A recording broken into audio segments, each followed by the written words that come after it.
Well, good morning, everyone. That's my friend Maddie. She is a freshman now at IU. And I'm really glad she sat down with me this summer to just kind of share her story, her journey through life. And so we'll talk about her a little bit more in a second. But first, if we've not gotten the chance to meet, my name is Trevor, and I passed a really big milestone this week. I've had the privilege of being the youth pastor here at Crossbridge now for 13 years. And I was going through a bunch of pictures and kind of reminiscing, because that's kind of what I do. I think I'm the only one who knows when they started here on staff, but I celebrate it every year. And so I was going through pictures, and I found one that's really become my favorite picture of my time here at Crossbridge for several different reasons. And so it's really terrible quality. I apologize. For some reason, we didn't stop and take a good picture. But I also didn't tell these people I was going to put them on stage. I told a couple when they walked in, but it's fine. But this is a picture from my ordination in 2015. And the reason it's become my favorite picture is because it kind of encapsulates a lot of different things. But really what hit me on this day was just how fortunate I am and how much I've been accepted and been allowed to just be myself. And so in this picture, I actually emailed the state office. And I was like, is it okay if I'm ordained with green hair? Because it's, kind of a formal ceremony thing. And they're like, yeah, sure, that's fine. I was like, okay, cool. So I showed up. You can't see fully what I was wearing. We came straight from church because it was on a Sunday afternoon. And I was wearing dress pants. And I had shoes to change into and a shirt to change into because Courtney was very clear that I needed to look, like a normal adult. And I show up and I was wearing green shoes, pretty similar to what I'm wearing right now. I had a green, I think it was even a short sleeve shirt on. None of the greens matched. And I show up and I was like, hey, I'm going to go change. And the lady signing the paper is like, why would you do that? That's who you are. And I was like, okay. So then Courtney showed up a couple hours later and she starts yelling at me. She's like, where are your shoes? And I was like, Courtney, the nice lady said I didn't have to change. She was not happy about that. And then I told the church, I was like, hey, I don't really care if you guys come down. Like, it's not a big deal. And then a bunch of people from our church came down and sprayed their hair green. And it just kind of hit me in that moment how lucky and fortunate I really am. I know a lot of youth pastors who get burnt out, who have quit, who are forced to kind of fit the mold of who the church wants them to be. And I just want to say thank you for letting me be me, even to the point now where I wear things that, don't even remotely match. And I'm like, I'm sorry I'm not matching. Everyone's like, oh, it's just your style, right? I'm like, I guess. That's where we are now. And so I just want to say thank you guys for an awesome year. This is not my resignation. This is not that's not where we're going. But I just was feeling very fortunate and blessed this week and just wanted to say thank you. And so, thank you. And so back to my friend Maddie. We are wrapping up our series, Bullseye. I don't remember what it is. It's on the screen, though. Wrapping up our series, Bullseye, talking about marriage, family, different things. And I was asked to talk about family and kind of what, it was very generic, but I was like, okay. And as always, I generally don't ever talk about what I'm supposed to talk about. And so I was watching Maddie's journey story. I was putting it together, finishing it this week. And one of the things that really hit me and really stood out as she was talking, and we had about 45 minutes of stuff that she said, I think, that we cut down to 6. But she was talking, and what really struck me, and it was kind of subtle in the actual video, but she mentions her grandma a couple times and makes the joke about how I was in church the first Sunday I was born, I think. And then she starts talking about her struggles, but she talks about how I was able to have faith through them. And I think it's because that's what she saw modeled, and that's really all she knew. And so as I was thinking about family, thinking about this dynamic, it kind of hit me that I was thinking back to my family, and I'm 35 now, so I'm a little bit removed from living at home with my mom, fortunately. I know, no one thought it would happen, but it did, yay. But I was thinking back this week about what are the lessons that I learned from my parents, things that they taught me. And I was trying to think really hard, and honestly, I can't remember a single thing that they actually told me. They did their best to lecture me every time I got I wouldn't say bad grades, I would say a lack of effort put into school, which was pretty much every report card and midterm we had. So I got a lot of those. I got a lot of talks about speeding and driving and healthy driving habits, but I wouldn't say I changed my driving habits until about ticket number 6.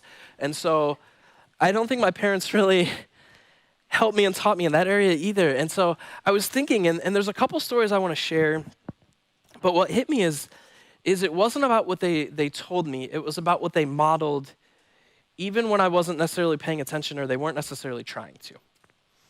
Which I think is what I felt coming through with Maddie's story. But the two stories for me that have shaped the way I live, really.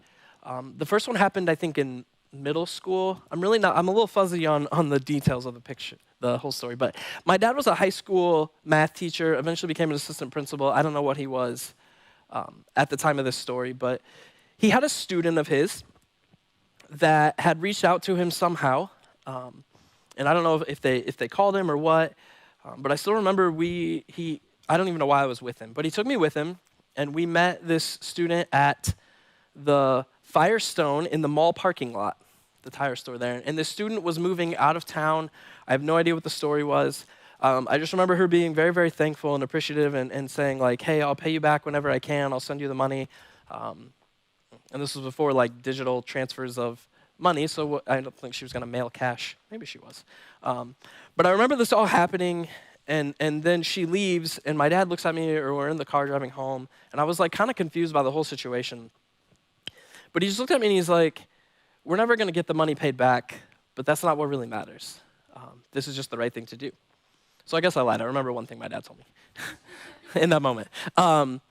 And my dad had tried long before this to get me to understand serving and generosity. He would like sign me up for things. We would go serve together, and none of those clicked. And honestly, I still hated doing all those things, even after the story.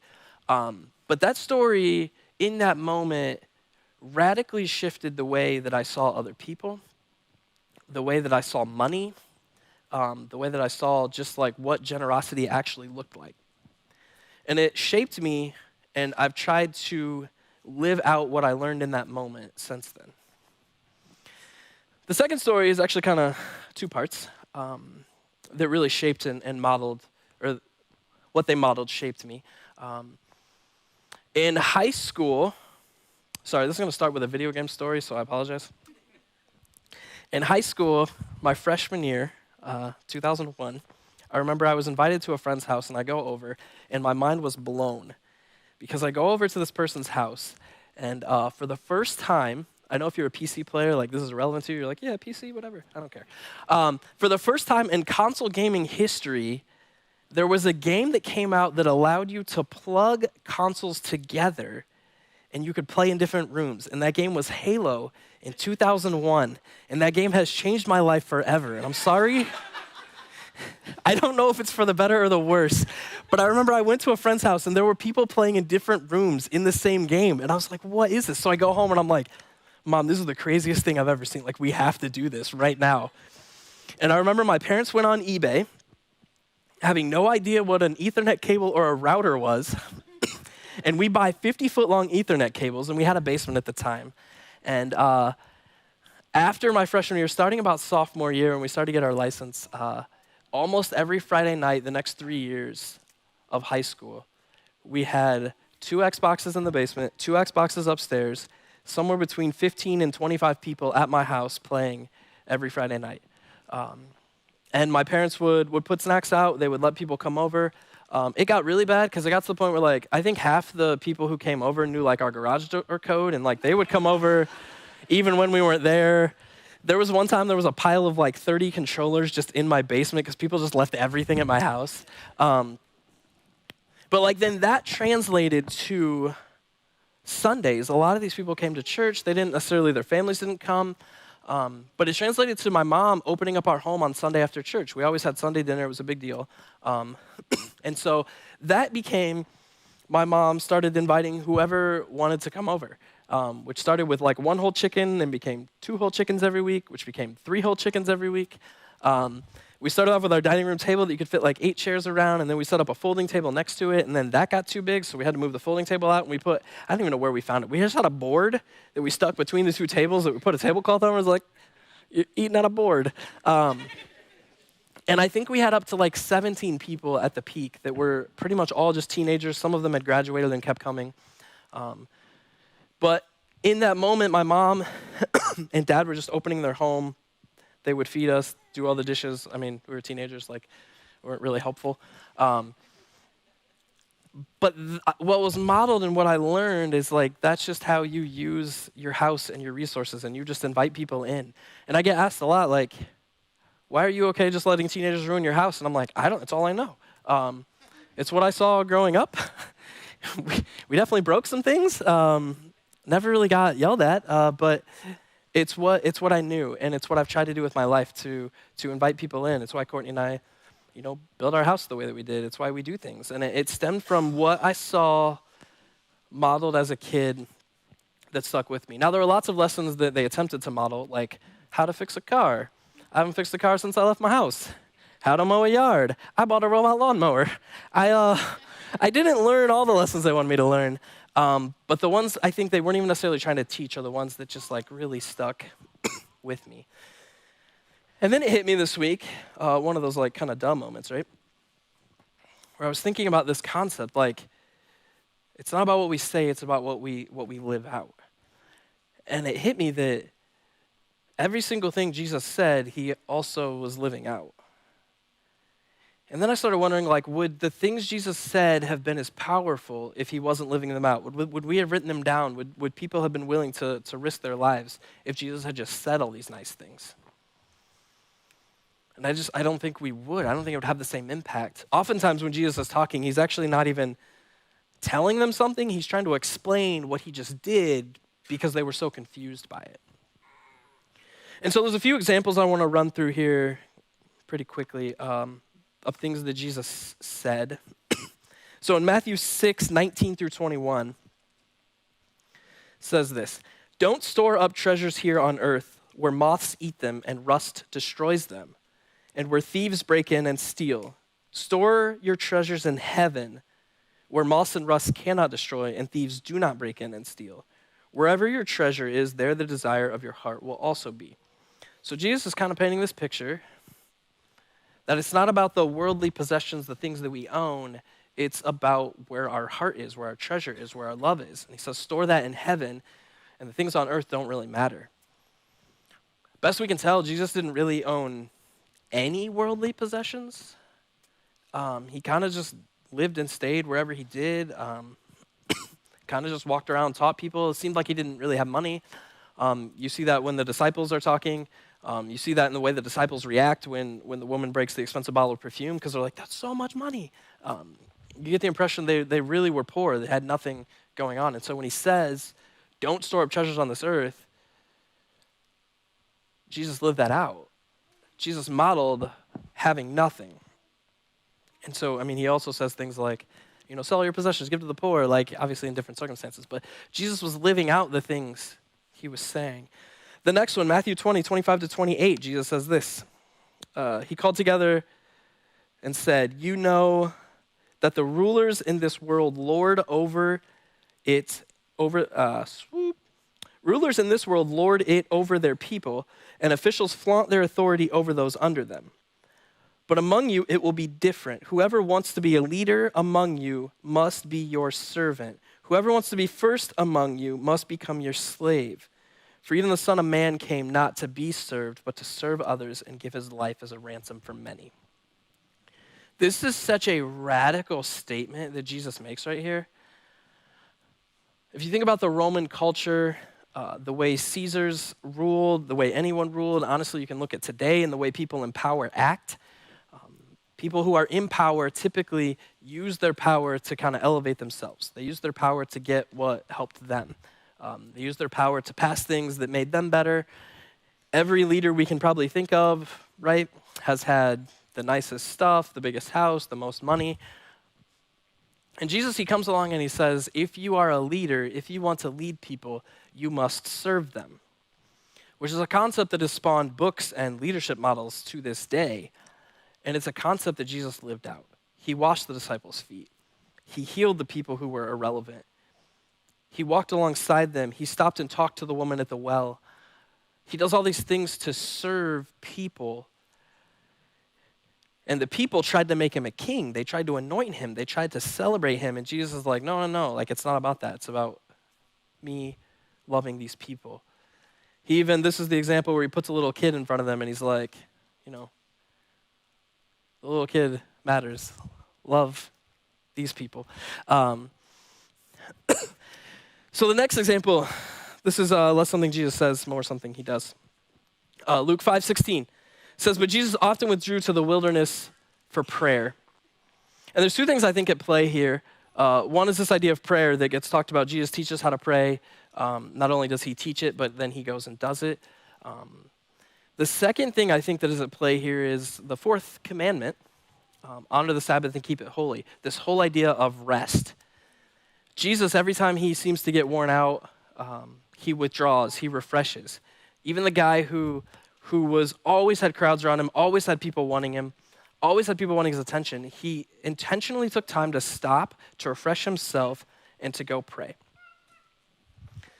There's lots of references about prayer and rest throughout the whole Bible, and Jesus models it. The last two that we'll read together, Matthew 5:44. But I say, love your enemies, pray for those who persecute you. John 15:13, there is no greater love than to lay down one's life for one's friend. The ultimate thing Jesus models, right, when he goes to the cross to back up all the things that he has said about love, about the way that we treat people. He says, love your enemies and pray for those who persecute you, which is what Jesus does on the cross. He prays for the people who put him there. He acknowledges that he loves them while he is on the cross. He says before he ever goes there that the greatest example of love is to lay down your life. Then he goes and does it. And I just was kind of blown away, like thinking through all this. Like, we talk about the things Jesus says and we teach the teachings Jesus says, but really it's what Jesus does that backs up everything that he says. He modeled it every day. I think the reason the disciples were willing to be killed is because the way they saw Jesus live. There was no false teaching in the things Jesus did because everything he said, he went and modeled. And I think that's really just the lesson for us. Whether you are, a parent, an aunt, an uncle, honestly, if you have any interaction with people younger than you at all, even as a student, as someone who's on sports teams and clubs, we are constantly an example to people. People who respect you are looking at you and the way that you act. They're looking at what you say, but also how do you back that up and live that out.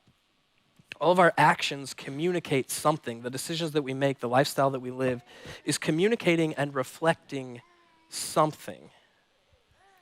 But is it what we hope we are learning? Because a lot of times we teach with words and rules, and I think it's more important that we teach by the way that we live. And so what are you modeling? If we're workaholics, that models something.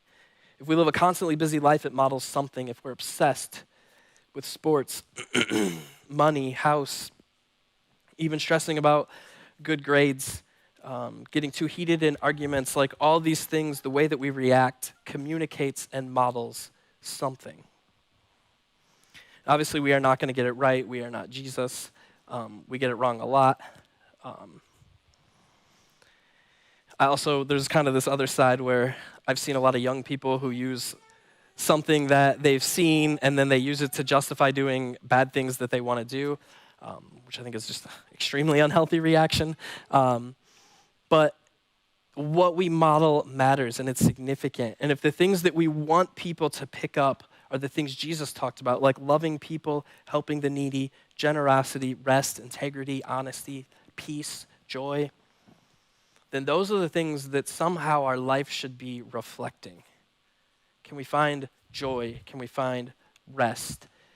Can we model loving and integrity even when we don't think people are watching? Because I think people pick up on more than we think they do. A lot of us try to think that we're good at hiding something or that nobody's going to notice, or we can say this like, but what really matters is what is what we model. We're going to close with a verse, Colossians 3:16 and 17. Simply says this: "Let the message about Christ in all its richness fill your lives. Teach and counsel each other with all the wisdom he gives. Sing psalms and hymns and spiritual songs to God with thankful hearts. And whatever you do or say, do it as a representative of the Lord Jesus, giving thanks through him to God the Father."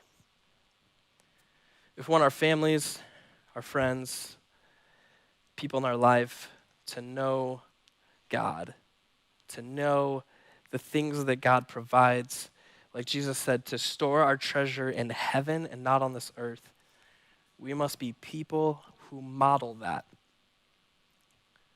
The Bible tells us we are reflections of God, we are image bearers of God.